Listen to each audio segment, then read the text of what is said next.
I want to talk about really is to put the period of Ireland's membership of the League of Nations in context, and to try and maybe look at some new ways of thinking about the League of Nations. That if you did modern history in school, you probably got the failure of the League. The League collapsed in the face of the onslaught of fascism, the dictators. It collapsed due to its poor response to Italy's invasion of Abyssinia, Ethiopia. But I want to try and broaden that out and say, well, actually, there were some successes in terms of how the League operated, and the League was a successful place for small states like Ireland to catapult themselves into the international system. And that's one of the major themes in the lecture tonight, is continuity and development in Irish foreign policy over the last 100 years. Because so much of what we see today in the activities of our diplomats overseas at the UN, even the Sustainable Development Goals that are out there on the notice board outside, the UN Sustainable Development Goals, they are in part see their origins in the type of activities the League of Nations undertook in the 1920s and the 1930s, in this first great experiment in trying to govern the world.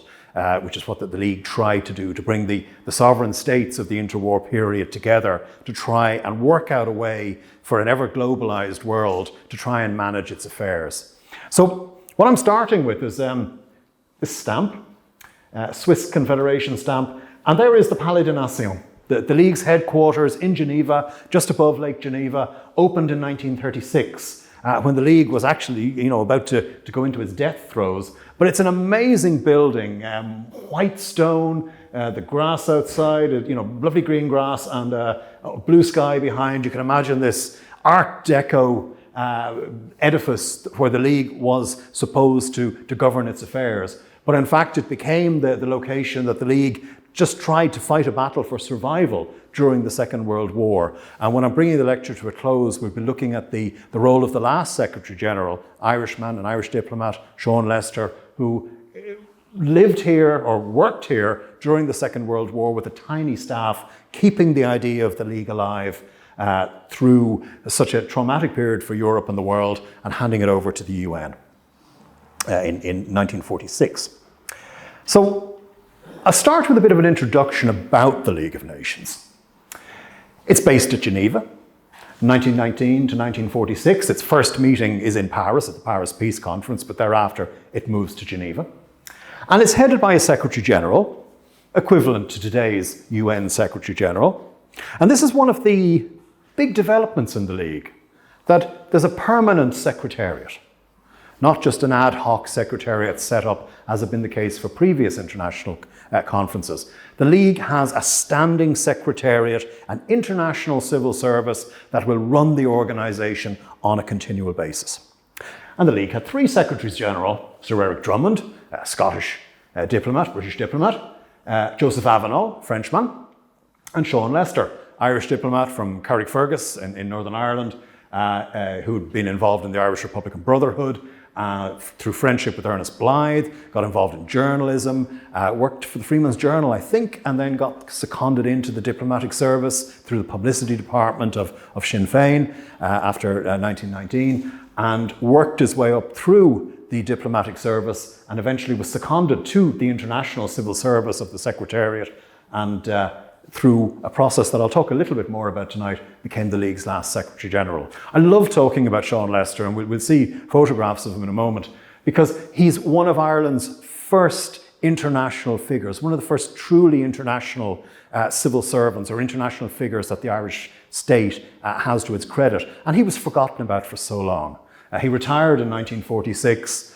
He wasn't welcomed back into the diplomatic service because, in that classic Irish way, he was sort of seen as having notions. He'd been abroad for too long. His colleagues couldn't cope with the fact that here was someone who was definitely more experienced and better than them. So he took retirement and he went to recess in Connemara, where he had the old station house by a trout river, and he fly fished for the rest of his life, and had a very low profile. But now I think he's remembered a bit more. There's a room named after him in Ivy House, the headquarters of the Department of Foreign Affairs, and there's a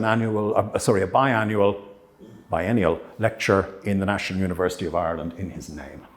So These three people I mentioned here headed the League of Nations, but the League was primarily the sum of its members, and there were about 50 to 60 members of the League, generally states of Europe, South America, the Far East. If you remember, in this period, Africa was still colonized under the imperial yoke, much the same in Southeast Asia.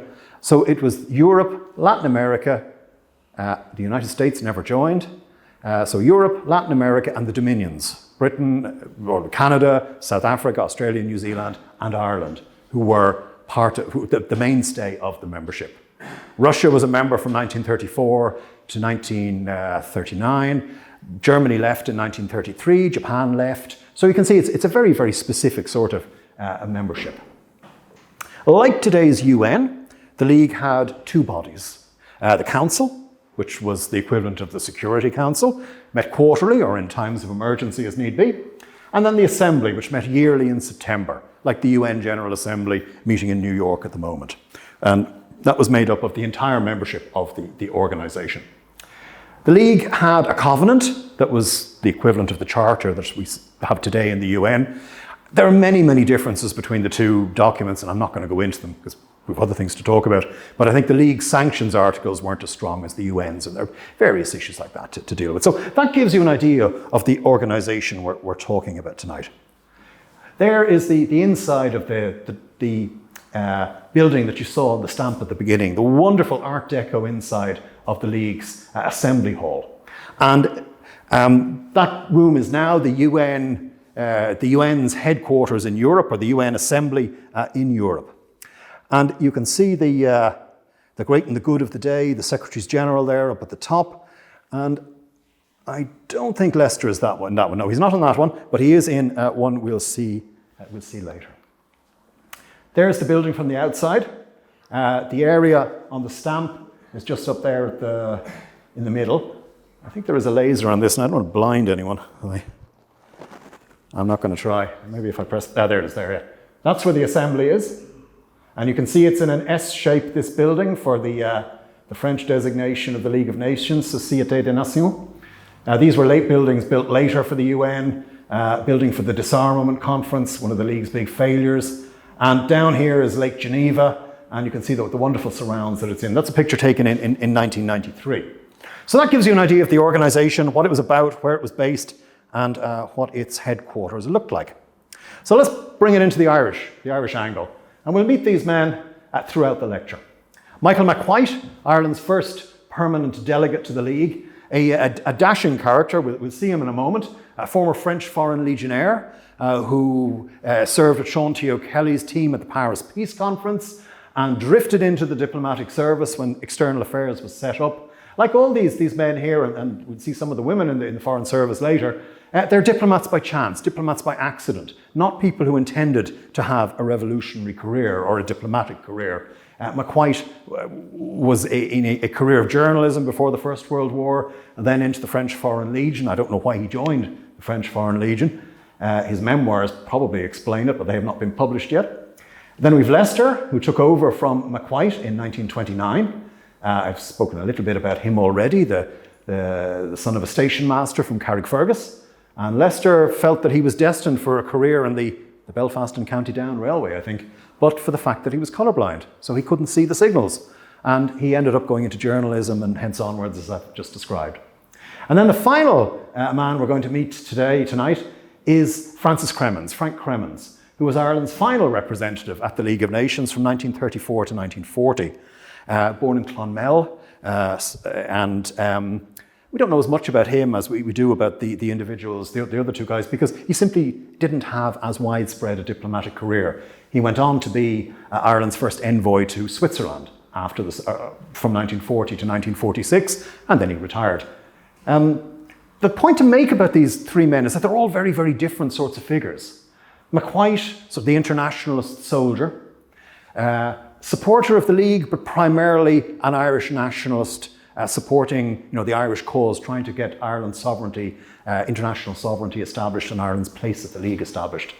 Lester, the epitome of the international civil servant, who grows at Geneva and begins to understand the value of the League and what the League is about. And he's primarily an internationalist in favour of the League and what it could do. Cremens is the complete opposite. He's an old school supporter of realpolitik, of the balance of power, and he sees the world as being an anarchic place where the states, the great states, will fight it out amongst each other, and the small states like Ireland just have to look after themselves. Three very different types of diplomat. Leicester, we'll see through this lecture tonight, not only serves as an Irish diplomat, we've seen him as Secretary General of the League of Nations, but in the 1930s, he serves as the League's High Commissioner in Danzig, today's Gdansk. And he was one of the first to try and warn Europe of what the Nazis intended to do and the intentions of the Nazis, their thuggery, their anti-Semitism, and their anti-democratic leanings. But no one listened to him. And his time in Danzig was one of the most frustrating of his life. He returns to Geneva after his posting to Danzig in the mid-1930s, becomes Deputy Secretary General of the League, and then its final Secretary General, of which more later. So 1923, Ireland is admitted to the League, and this is the core of the delegation.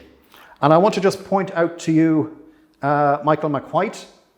There's McWhite, the former Legionnaire at the back. You'll recognise W.T. Cosgrave, Owen MacNeill, Hugh Kennedy, and the Marquis McSweeney of Mashonaglass. But it's McWhite here, just to put a face to the name. Leicester there, and the genial, jovial-looking Frank Cremens with cigarette. And it's part of, one of the lovely things about the material culture of looking at these pictures is they're always smoking. Unlike today, where it's sort of verboten to even pretend to like smoking. My wife is an avid smoker, so I'm kind of in the environment of smokers most of the time. But Cremens there looks so happy with his cigarette, and we'll see Leicester puffing away later on after lunch. But you've met the three. But the point I want to make is they're not alone. There are, in McWhite's case and Sean Leicester's case, the diplomatic spouses.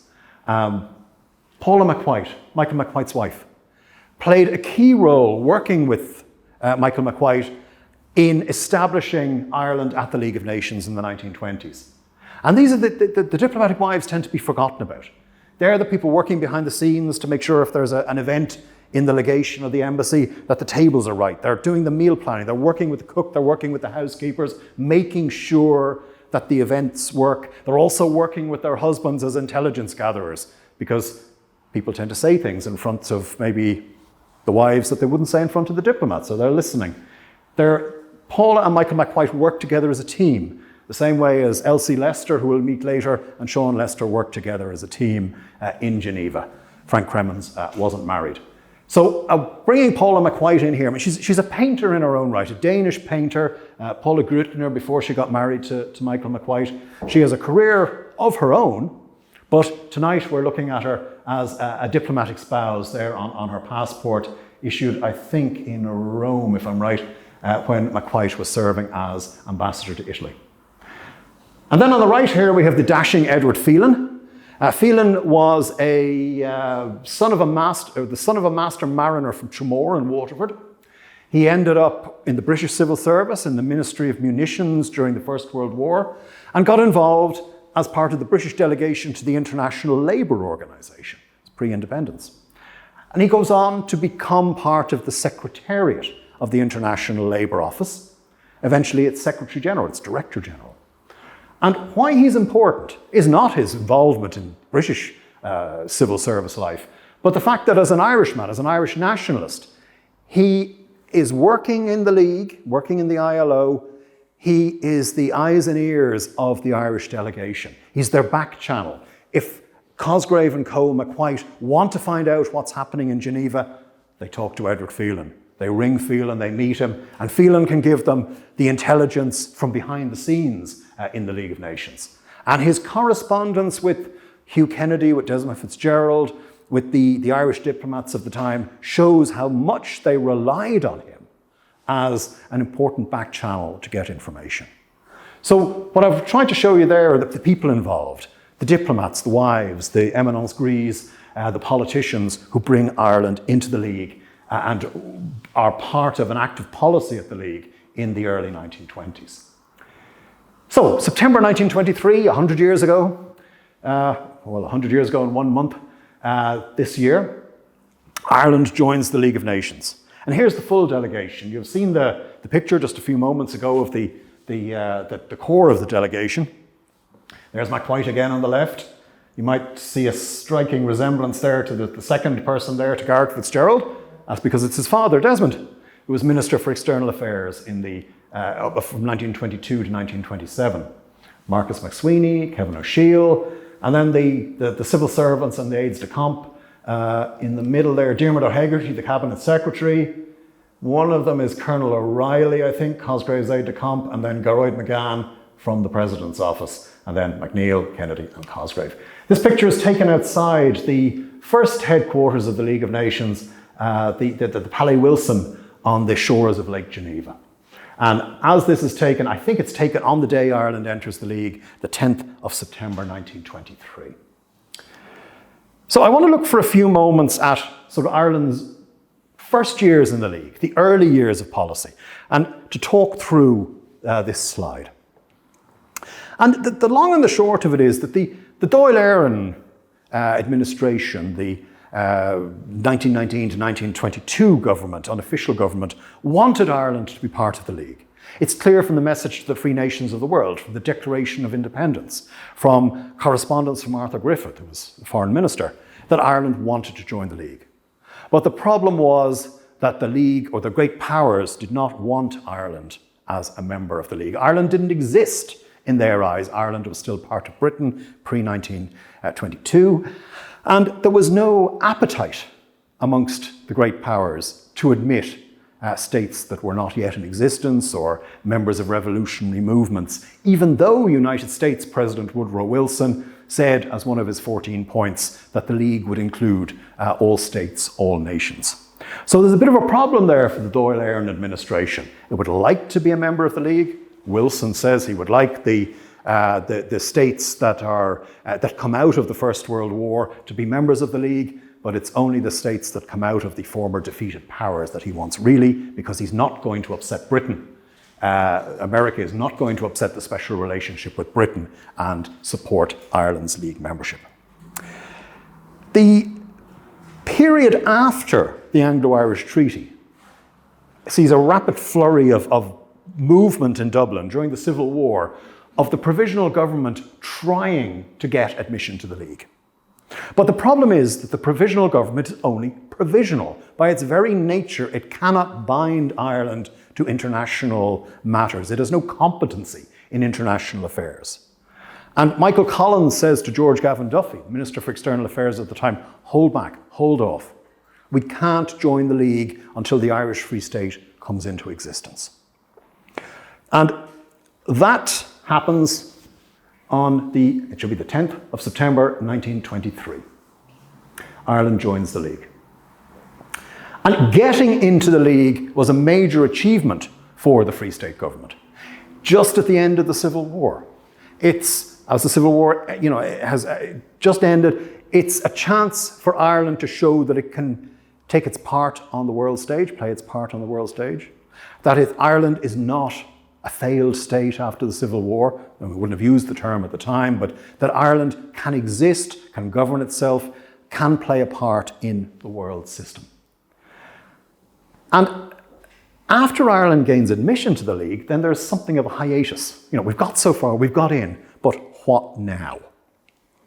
And for those years between 1923 and 25, it's an unfocused policy.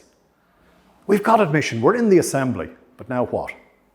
Well, some people think maybe there'll be a chance to bring the boundary dispute to the League of Nations, that the League could act as a mediator for the Boundary Commission. That doesn't come to pass. There's others who think maybe Ireland will be able to use the League in other areas of British-Irish relations, but nothing happens there. Fitzgerald, as minister, is thinking about other matters, the Commonwealth conferences, even setting up the Department of External Affairs, bringing in Ireland's first passports in 1924, opening up a mission in Washington in 1924. The League sort of goes on the back burner for a bit. But there are some important points in this early period. And we can look at what Ireland is trying to do in Geneva, what McWhite is trying to do. And the most important thing is he's simply saying, we're here, we've arrived, we're on the international stage. So that's that point there about safeguarding the international sovereignty of the Free State through admission. And what's really important here is that, as you'll know from the 1921 treaty, Ireland gets dominion status. And if you look at it legally and at the minutiae of it, a dominion is not a fully sovereign state, and Britain would argue that it leads the dominions internationally, and you can get caught up in all sorts of diplomatic niceties. As far as the rest of the world was concerned, the dominions were independent. Independent of Britain and following their own trail internationally. And that's what Ireland wanted to prove through admission to the League, that it was a sovereign, independent state. But after the Civil War, and having no precedent for having a foreign service in the pre-1922 administration, Ireland was able to use the League as something of a diplomatic safety net. Diplomatic services are expensive to set up. They're necessary, but they're expensive. And so Ireland could use the League as a safety net, as a way to contact 50, 55, 60 states where it could only really afford to have 4, 5, 6 missions overseas, including Geneva. And it could use its connections with those states to get from them support for the Irish Free State itself. Support in simple things like undertaking bilateral relations, trade talks, visits to Ireland by dignitaries, the building blocks of international affairs. And Ireland would also work with the League of Nations in this period. It supported the League as an ideal, as an international body that the world needed to try and stabilise international relations. Cosgrave made this very clear in his speech on Ireland's admission in September 1923. But Ireland would also criticise the League if it felt that the League was not living up to the aims of the Covenant. And that's one of the ongoing themes through Ireland's League membership. Ireland needs the League, Ireland wants to be a member of the League, but Ireland will criticise the League. And we'll see that in particular when we come on to Eamon de Valera. Now, this early period has one really important key moment, and that's July 1924, the registration of the 1921 treaty as an international document at Geneva. And you might think, why am I bothering to mention this? Well, the reason is Britain did not see the treaty as an international document. Britain saw it as an internal Commonwealth document between London and a dominion. It said the dominions could not speak internationally. That was for London to do through the Foreign Office. But Michael McWhite brought the treaty to Sir Eric Drummond in the League Secretariat and said, we want to register this document as an international document. The League Secretariat thought and wondered, could we do this? Could this be done? Yes, it could. The treaty is registered. There was nothing Britain could do about it. The Secretariat accepted the Anglo-Irish Treaty as an international document, as a treaty between two sovereign states. And this is the sort of level that we're working at with the League of Nations, scoring precedents, creating areas that Britain can't push back against to stop Ireland revising the treaty. You can think of Geneva as kind of a diplomatic chessboard where Ireland is making moves to try and prove that Ireland is a sovereign independent state, that the treaty can be a stepping stone towards independence, and that at Geneva numerous precedents can be scored against Britain. And the registering of the treaty as an international document is one of these. It's a really important moment. But by 1926, League policy had become a little bit lackluster. And it's a crisis over the admission of Germany to the League, bringing Germany in after the Locarno Treaty between France and Germany, bringing Germany back into the international system, rehabilitating it after the First World War. As part of this, Germany was to get a seat on the League Council. And some other states, Poland, Brazil, I think, were to be brought in. And there was to be an election to bring in the new members. And it was a fix. The great powers organised who was going to go what, where, when and how, and this rankled with the Irish delegation led by Desmond Fitzgerald. Fitzgerald was in Geneva for the extraordinary assembly at which Germany was to be admitted in March 1926. And Ireland decided we're going to upset this. And at short notice, Ireland puts its name forward for election to the council. And this upsets the League's attempt at a fixed election. Now, Ireland doesn't get elected. I think it only gets 2, maybe 3 votes.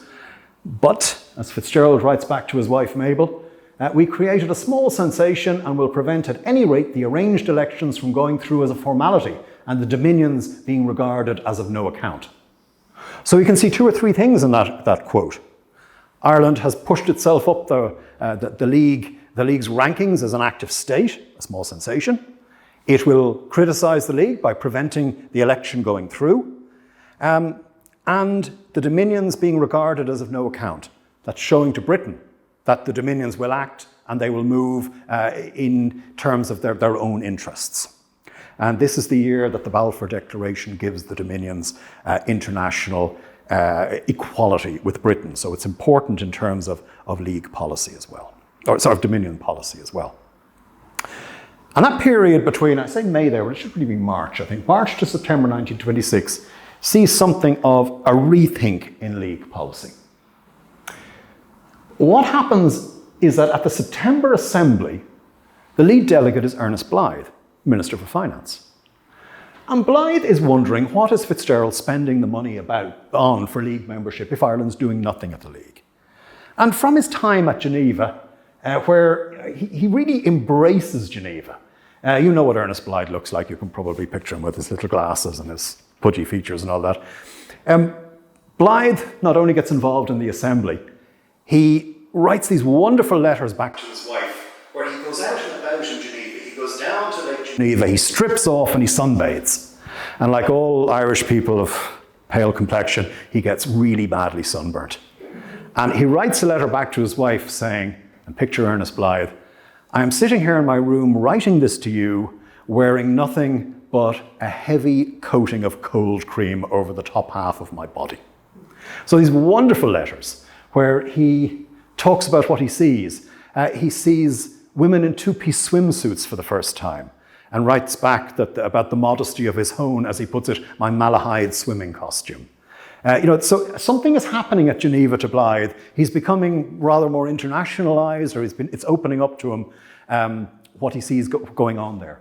But this is an important point in terms of policy, because he says to Fitzgerald, we have to make this work. We have to do something at Geneva. Otherwise, it's an absolute waste of money. And he sends a memorandum to the Cabinet in October when he comes back from the Assembly, saying we need an active League policy. We must work in Geneva, and what are we going to do? And his suggestion, and it's jumped upon by the Cabinet, is, well, we didn't get elected to the Council in 1926. Let's put ourselves forward again. Not just yet. We'll see if we can get somebody to go up as a proxy, and that's Canada. I'll leave the O'Higgins and the Council incident out tonight because of time.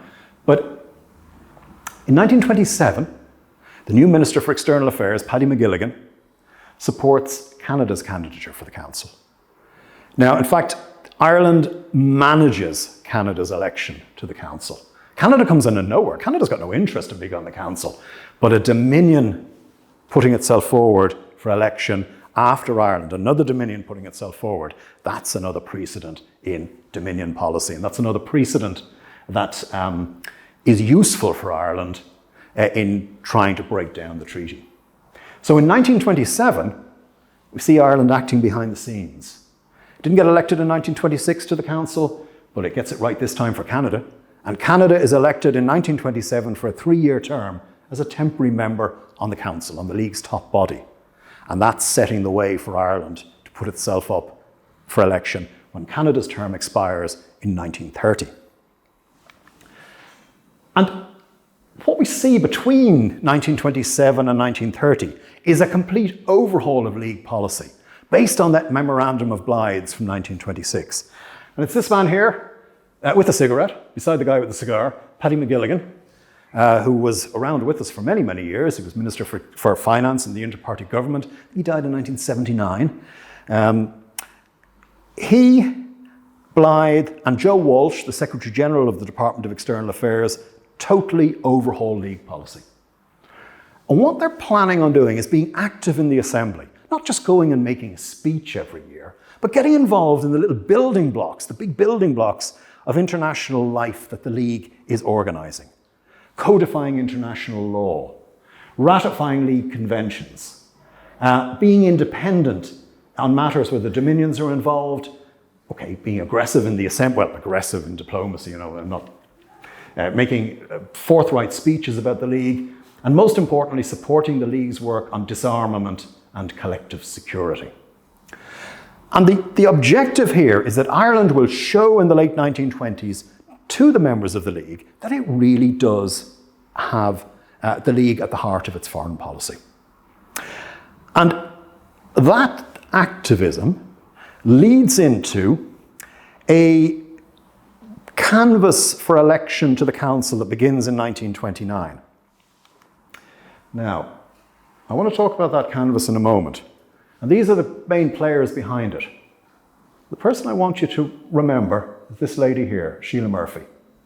You don't need to know anything more about her other than that she's the only woman in the Department of External Affairs she's not even a diplomatic rank at this stage, but she's a member of this is the 1928 delegation to the Assembly. There's McGilligan, there's Lester, who have we got here? Frank Cremens, Sean Murphy, Assistant Secretary in Foreign Affairs, John Marcus O'Sullivan, Minister for Education, a very young John A. Costello, and John Hearn, who's a diplomat. And as is the case in so many of these pictures, the names of the women aren't recorded. I know it's the various diplomatic wives and that, but I cannot put faces to names, unfortunately, and it's not on the back. But the person I want to remember for now is Sheila Murphy in the Department of External Affairs. Now, the canvass for election to the council in 1929 is a really significant moment for external affairs. That is the extent of the Irish diplomatic service at this period, as well as a mission in Washington. Think of how many states we're represented in around the world now. This is as good as it gets in 1929. And of those missions, the missions to the Holy See, Paris, and Berlin are only opened in 1929. So in the 1920s, the limit of Irish diplomatic representation is Geneva, London, and Washington. So that not only shows how small the diplomatic service is, but the importance of the League of Nations in that system. And what these men do is they go to their foreign ministries, they go to embassies, they go to the great and the good in the countries that they're in and say, vote for Ireland. Ireland is putting itself forward as a temporary member, for election as a temporary member of the Council. Please support us. We have an active League policy. We support the League. We want to be elected as the representative of the Assembly in the Council to try and keep the great powers in check. And it's a success. In September 1930, Ireland gets elected. Now, there's 3 temporary seats to be filled, and Ireland gets the 3rd seat. We don't go in on the first round, but we are elected. And this picture here shows the League's council. Horseshoe-shaped table, Geneva's out there behind those windows down to the lake. And you can see here Ernest Blythe taking Ireland's seat on the council for the first time in September 1930. And it's a very important moment because it is the first time the Irish Free State, only in existence since 1922, is sitting on a major international body at its top table. And Ireland has 3 years on the League Council. Temporary member from 1930 to 1933. And I've kind of talked through this a little bit already, but I want to look at the bottom half of the slide here. The areas Ireland gets involved in are back to those building blocks of international affairs where the League is successful. Rural welfare, basically the health of rural communities. Children's affairs, health in a general sense, And then in political affairs, Ireland is a rapporteur for a dispute between Germany and Poland over the province of Silesia. Ireland also gets supportive of disarmament, the League's disarmament through the council. And when Japan invades the Chinese province of Manchuria, there's a major fight between Leicester and Walsh back in Dublin as to how Ireland should respond. And for Leicester, these are years of huge importance. Because when Blythe or McGilligan aren't sitting at the council table, he's sitting there as Ireland's permanent delegate to the League. And he's getting more and more imbued and understanding what the spirit of the League is all about. And he's transforming himself from national civil servant to international civil servant through the various roles that he embraces while Ireland is on the council. And that period sees a major change in domestic politics in Ireland. As you'll know, Fianna Fáil come to power in 1932. And De Valera becomes not only President of the Executive Council, but also Minister for External Affairs. It's a sign of how important he saw foreign policy as being, that he took the two offices.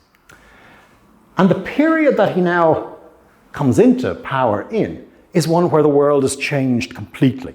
And we see so many similarities to the sorry state of the world today.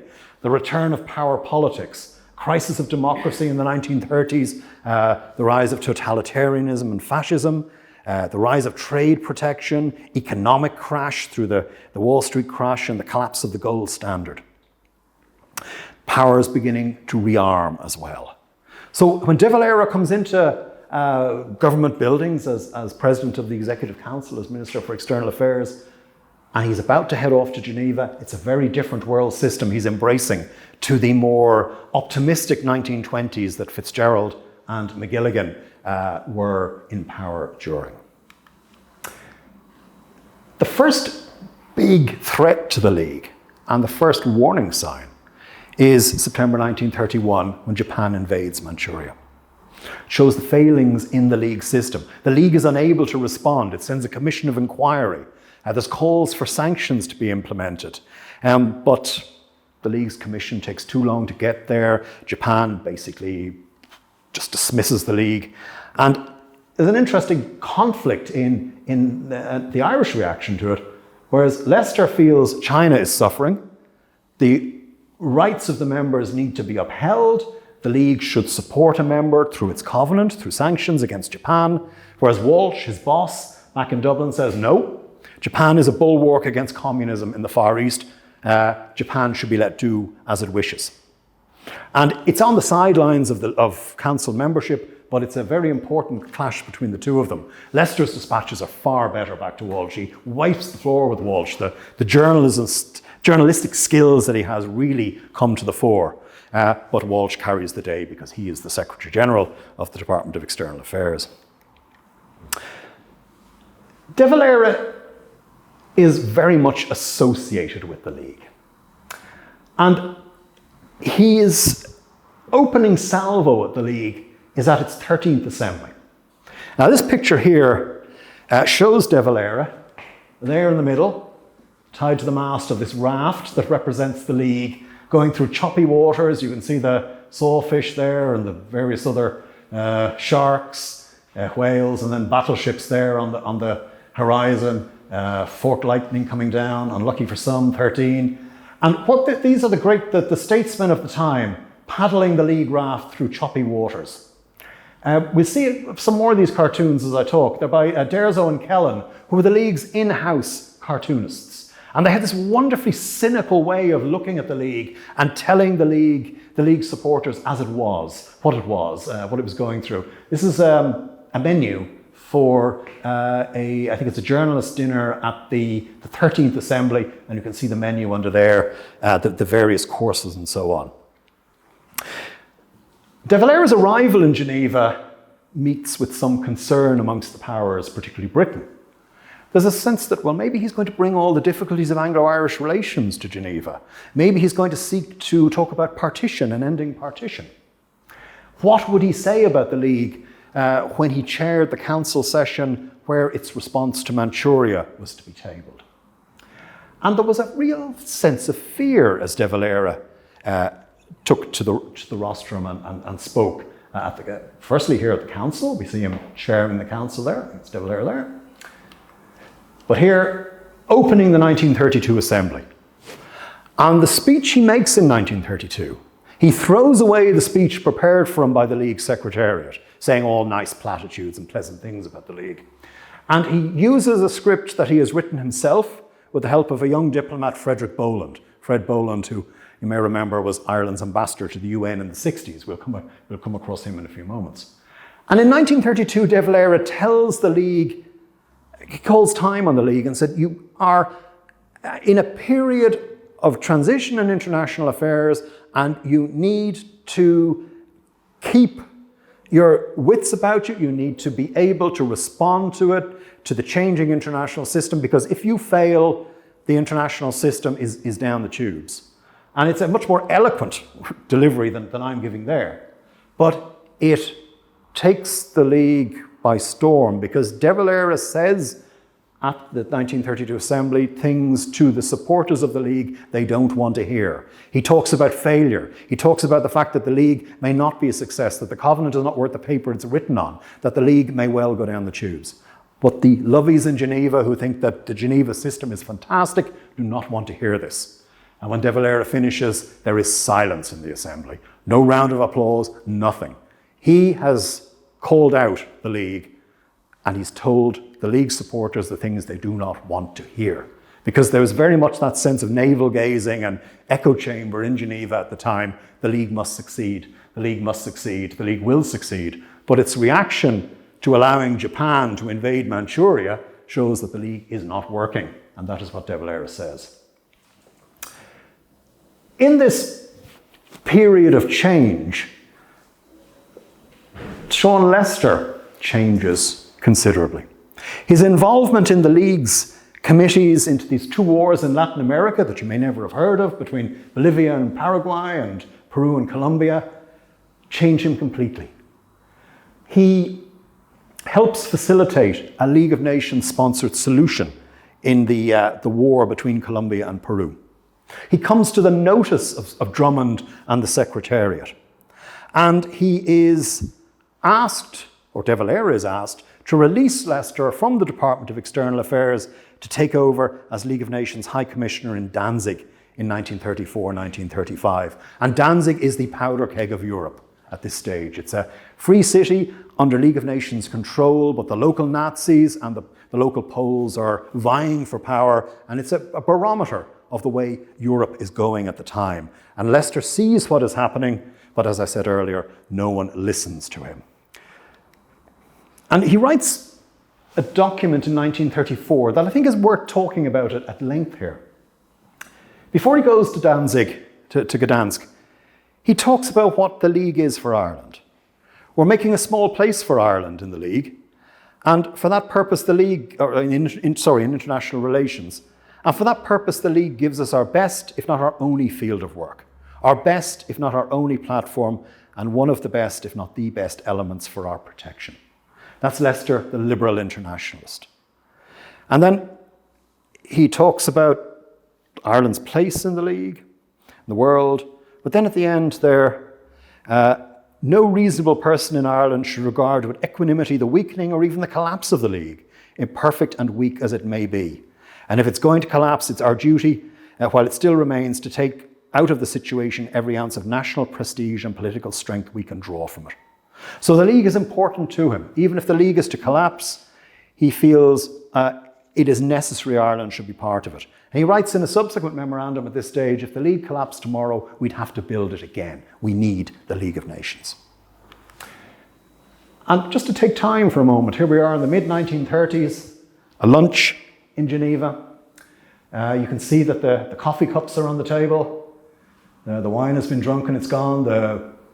The serviettes are used, and it's Fred Boland, De Valera, Dennis Devlin, who many of you may know as a poet, but also in the Department of External Affairs, Lester, this time on his way to Danzig, and then Frank Cremens there, loosely draped over the chair with the ever-present cigarette. And I think it's an interesting picture of two generations of Irish diplomats. On the left there in Cremons and Leicester, you have the diplomats of the revolutionary generation. And then with Boland and Devlin, the new intake of diplomats, the first career technocratic diplomats who come into the diplomatic service in 1929. So the League is now past its heyday, going into decline, and here we see the Irish delegates still attending, lunching in Geneva during the mid-1930s at one of the assemblies. Well, League policy in the 1930s sees Ireland leave the Council in 1933. There's some talk about going for a second term, but De Valera squashes that.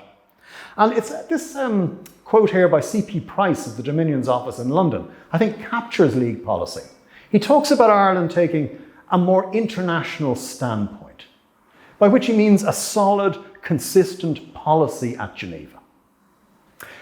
And the implementation of that policy is the spirit of De Valera, or the ideas of De Valera, as implemented by Frank Cremons from 1934 onwards. And what that policy is steadfast support for the League, for the Covenant, even if the League is in decline.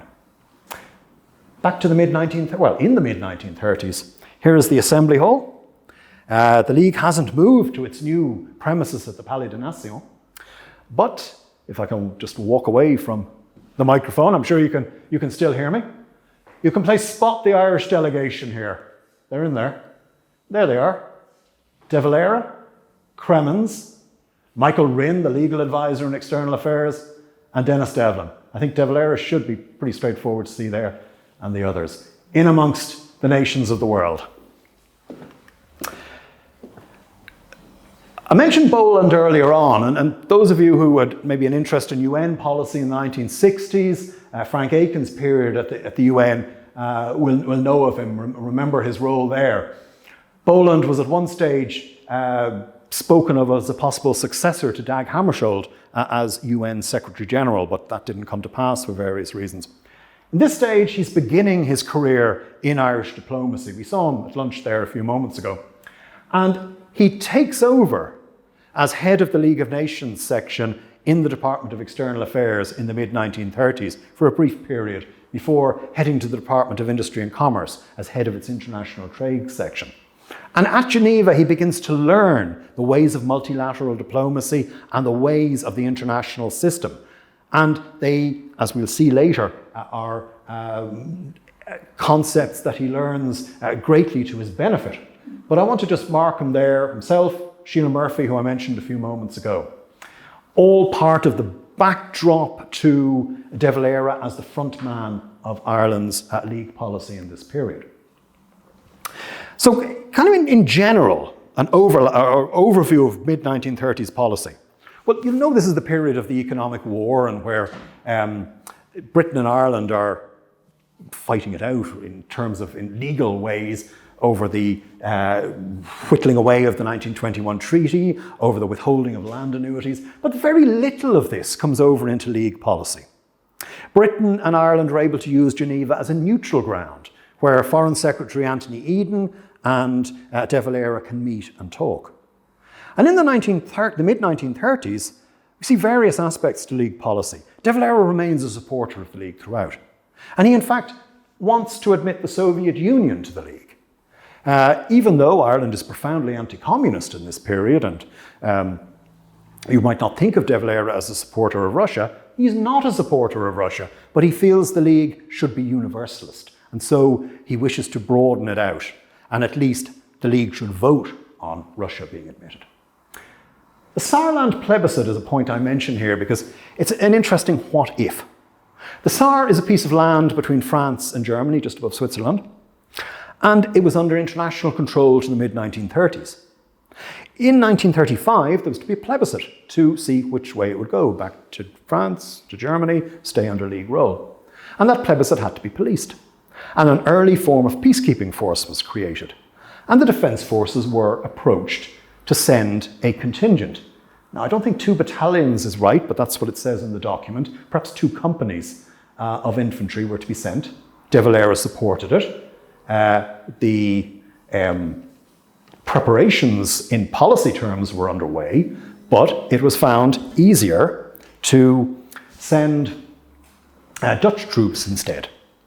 And because they were nearer, obviously, to the Saarland, and the Irish troops didn't go. But what's interesting to speculate is, one, this is peacekeeping a generation before we might ever have thought the Defence Forces would deploy overseas.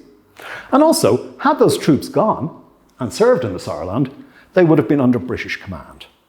And that's, what, a matter of years after the end of the Anglo-Irish War. Here are the soldiers of an independent Ireland deploying overseas to serve under British command, their former enemy in that conflict. So it's an interesting possibility of what could have been, but it didn't come to pass. Now, the decline of the League. The Italian invasion of Abyssinia really is where it all begins to come. The League really begins to decline and come a cropper. Another Derzo and Kellen cartoon, probably hard to read the French there, but it's the betrayal of Ethiopia, La Trahison d'Éthiopie, 1935. Emperor Haile Selassie going forward under the umbrella of the Covenant, its sanctions articles 16 and 15 behind there, but it all leads to nothing. The paper documents being strewn out in front of him, while Mussolini and, is it Cordell Hull, the American Secretary of State, just talk underneath there. So the Italian invasion of Abyssinia, one sovereign state member invading another sovereign state. Sounds familiar, doesn't it? Ireland observes from the sidelines. Ireland supports the League. Ireland supports Abyssinia, even though there is domestic discontent at this in Ireland, whereas public opinion thinks, well, Ireland should support Italy. Ireland should surely support Catholic Italy invading godless Ethiopia, as it was seen at the time. Ireland does implement sanctions against Italy, but like the League sanctions in general, they're worthless. They're not on the important areas, and Ireland has such little trade with Italy at this period anyway that they count for nothing. But at least Ireland is seen to be doing something in supporting another League member having been invaded. De Valera takes the League's failure over Ethiopia seriously. And in his speech at the Special Assembly held in July 1936, after the invasion was pretty much a done deal, he makes includes these rather sad phrases in his speech. Over 50 nations, we banded ourselves together for collective security. Over 50 nations, we have now to confess publicly that we must abandon the victim to his fate. It's a sad confession as well as a bitter one. It is the fulfillment of the worst predictions of all who decried the League and said it could not succeed. And you can get the sense of despondency and despair in that. The League is failing. Ethiopia has fallen to Italy. And he says at the end of the speech something that leads us into policy for the remainder of foreign policy in Ireland for the remainder of the decade. He says, peace is dependent upon the will of the great states. And all the small states can do, if the statesmen of the greater states fail in their duty, is resolutely to determine that they will not become the tools of any great power and that they will resist with whatever strength they may possess every attempt to force them into a war against their will. And what you see in that is the origins of Ireland's neutrality in the Second World War. Now, De Valera had already told domestic audiences in Ireland that Ireland would not be used as a backdoor by which Britain would be attacked. What you can see there in that, in that quote from his July 1936 speech, he is saying the same thing internationally. The small states will have to fall back on themselves, on their own power, and do all they can to possess any attempt to take them by force. And after the collapse of League sanctions against Abyssinia, that's the way the Department of External Affairs is moving. This is the tone of the reports that Frank Kremens here is sending back to the Department of External Affairs. Europe is on the brink, war is likely. He's watching from the center of Europe in Geneva what's happening in France, in Germany, in Italy, in Poland, and prophesying war, talking of war, seeing the return of great power politics rather than the progression of the League of Nations. A candid shot there of De Valera greeting, I don't know who this lady is, and then Cremens doffing his hat there. This, I hope I have the slide, yes, this is from the same photo shoot. You can see Cremens has the same shirt on, De Valera the same shirt, and the League had this candid photographer who'd go around the assembly and just take photographs. And the League's papers, the League's archive, all online, free to access. This isn't De Valera's papers, but this picture is on the League of Nations website, and it says 2 men at the assembly, mid-1930s. So I hadn't a clue who it was, but to us, we know all too well who that is. On the right there, you can see Devs Faunia, pinstripe suit, and then Cremens beside him doing his Man from Del Monte impersonation, and looking very much like Frank Cremens.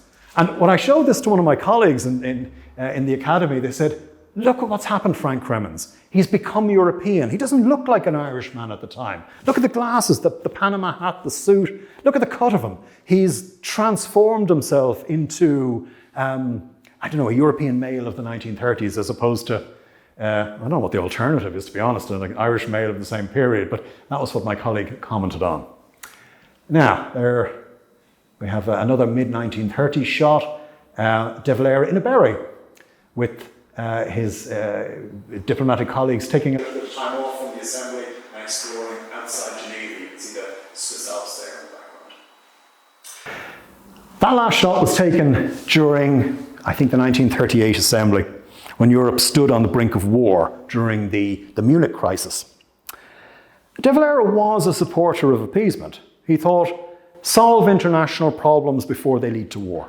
And you can argue that the Anglo-Irish Agreement of 1938 is a very positive sign of what appeasement can do. Chamberlain, by giving the treaty ports back to De Valera, solving the economic war, gains a friendly Ireland on Britain's western flank during the Second World War. But what we see in this late period is that as Europe moves towards war, the question is, what should Ireland do? And I've introduced this already. There's discussion in the Department of External Affairs. Would Ireland support a League of Nations war? What if the League, the members of the League banded together? Would Ireland get involved? As it happens, that is not the way things go. And De Valera, as president of the League Assembly of 1938, the task falls to him, as still its acting president in 1939, to eject Russia from the League of Nations after its invasion of Finland in that year, in the beginning of the Winter War. This is a shot from De Valera's personal papers. It's important because there's Dev as acting president, or president of the Assembly. There's Secretary General Joseph Avenel, and there's Deputy Secretary General Sean Lester. So we see Lester moving and moving and moving up and up through the League ranks. League policy during the war, so I'm going to start bringing things to a close here. And by 1940, Lester has become acting Secretary General of the League. Phelan, who we met earlier, has risen up the ranks to become Director General of the ILO. Cremens has moved out of Geneva and he's now in Bern, reporting on neutral Switzerland back to Dublin. And the discussion in Dublin is, well, should Ireland remain a member of the League of Nations? Why is Ireland paying even a nominal amount to Lester as Secretary General to remain a member of this defunct body? The Department of Finance would gladly take Ireland out of the League. But De Valera cautioned, said, no, we must remain. We must give our support to the organisation, even if it has failed politically. The League is doing important social and economic work. Still, its role in organising international affairs continues. For example, the street signs we see every day, these are internationally coordinated in the 1930s through the League of Nations. So the League is doing work in this period. Leicester's war is, I think, something worth mentioning for a few moments. This is Sean Lester in 1946. He's in the Palais des Nations. You can see the Assembly Hall behind him there. And just look at how he's aged, how tired he looks. He's had the burden of responsibility since 1940, holding the League together. And he does this through a kind of campaign of bureaucratic terrorism, if you like, to force out Joseph Avenel, the French Secretary General of the League. Avenel wanted to hand the League over to Vichy France, so Vichy could use its apparatus. But Leicester, through sheer force of will, fights a battle of wits with Avenel in the deserted Palais des Nations through memoranda, through cold shouldering him, through diplomatic intrigue to force the Frenchman out. And Avenel leaves, storms out of the Palais. Leicester finds himself in command of the League of Nations. Something he never sought, something he never wanted, something I don't think ever in his wildest dreams he hoped for. He couldn't speak French when he came to Geneva first in 1929. And now here he is, holding the League of Nations together. And the picture we see here is of at the last assembly of the League, where he's responsible for handing the League's meagre assets over to the newly founded United Nations. And the UN don't want to know about Leicester. He's yesterday's man. Russia, a permanent member of the Security Council now, a founding member of the UN, doesn't want to know about this body from which it was expelled. Leicester is cold-shouldered and left out of the new UN as it develops. Ed Phelan, who we see here on the left with Trig Vallée, the first Secretary General of the UN, he has maybe a happier story. The ILO, of which he's the Director General, goes in under the League of Nations, the United Nations umbrella, and is still functioning happily today, the International Labour Organization. And here we see him signing over accords to bring that body in under the new United Nations. Now, I asked you to watch out for a couple of people, to remember a couple of people.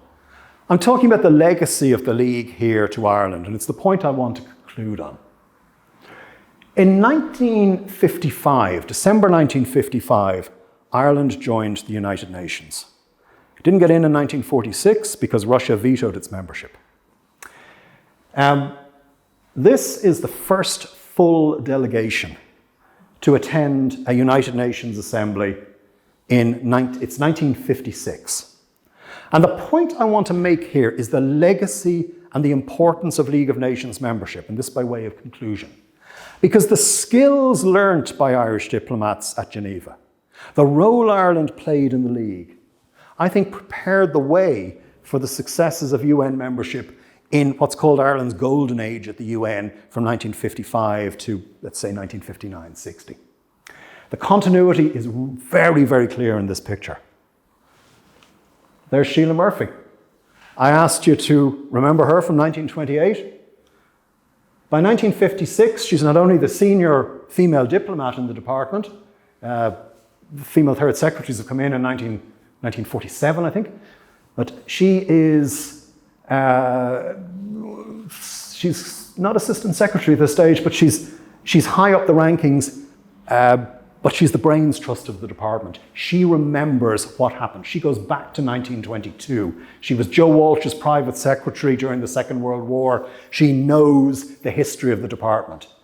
That's why she's there in that delegation. There's Fred Boland. Started out his diplomatic career. You saw him in Geneva at that lunch picture with De Valera in 1934. Here he is, ambassador to the United Nations. And then there's Liam Cosgrave. You saw WT earlier, bringing Ireland into the League of Nations. Here's his son, Liam, bringing Ireland into the UN at its first full assembly. The other individuals there, you'll probably recognize Conor Cruise O'Brien, Paul Keating, and Eamon Kennedy. You may have seen this picture somewhere. It was used by the Department of Foreign Affairs in their 25th anniversary celebration of Ireland's membership of the United Nations. But they did one thing with it. It begins here.